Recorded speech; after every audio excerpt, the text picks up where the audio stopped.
Make 36. This is a toughie. Hi, my name is Jordan. I've been struggling with depression for most of my life. This is part of a very short series that I call Coping with Depression that just kind of covers a few topics that are important to me. The topic of this video is about feeling alone even when you're not. This one's going to be a little bit longer, and I do apologize for that. When I was younger, around age 11 into my mid 20s, I just kept everything inside. All the thoughts, feelings, I let nothing out. I told nobody. I made a lot of mistakes in my life, but this one's at the top of the list. It was hard for me to open up to people about certain things. A kind of gross example is when I was younger, I was in basketball, and one time I developed athlete's foot, and I didn't tell anybody for weeks. Just silently suffered. I was so embarrassed by it, and I really don't know why. It's such a small thing. It's reasonable to happen, if you're into sports. But yeah, I couldn't tell anybody. So you can imagine with the thoughts and feelings that I had been experiencing, I guess I considered that embarrassing too. I honestly don't know. Growing up, though, I was very religious, and I thought I had God on my side. Thought everything happened for a reason. Thought God has a plan, and that was enough to get me through for a while. As I continued to grow, things just kept eating away at me until I was around 26 or 27. Something changed. I hadn't been in control of my thoughts for quite some time, but I felt like I wasn't in complete control of my actions either, and that terrified me. Terrified me a lot. I called my dad and I told him I had been having dark thoughts, and my family all got together, came, helped me. I got admitted into a psych ward. They visited me every day.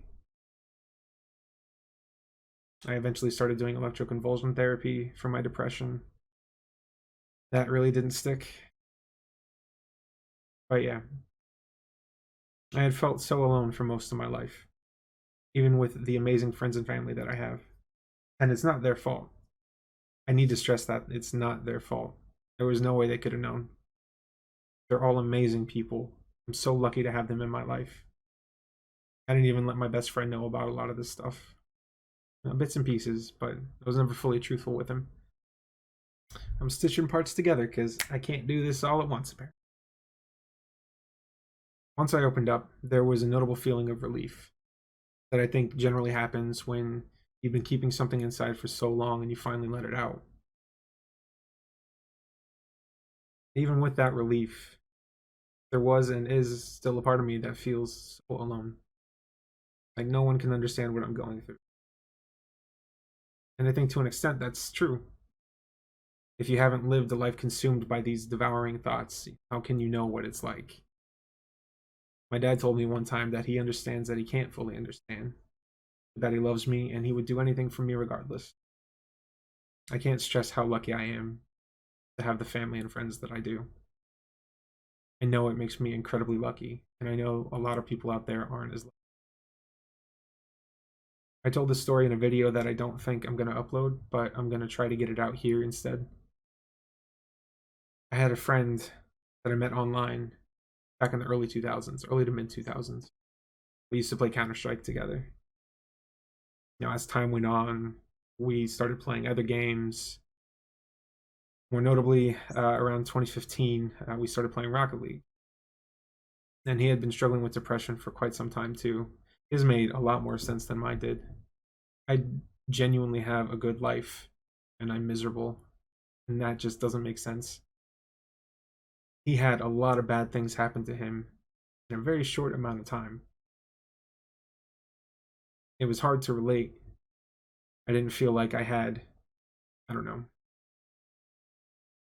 I didn't feel like I was right in complaining about my problems when his problems were so much more serious.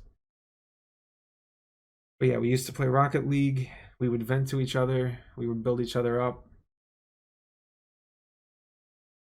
A couple of days before he took his life, he asked me if I could play Rocket League with him. and I said I wasn't in the mood. I've never been particularly fond of myself, but since then there has been this just overwhelming feeling of self-hatred. I tell myself he made his choice. It's not my fault. Probably nothing I could have done. But even if all that is true, it doesn't make it easier. I know he didn't have the kind of support group that I have. And it eventually took him from us too early. Sorry, I had to collect myself. I had to collect myself when I did this recording the first time, too. It's just a really hard story for me to tell. The reason I tell it, though, because I want you to know you are not alone. Maybe you don't have a supportive family. Maybe you don't have supportive friends. But if nothing else, if you're watching this video, you got me now. I may not know you personally. I don't know all the things you've been going through. But I'm someone that genuinely cares. I don't want what happened to my friend happen to anybody else.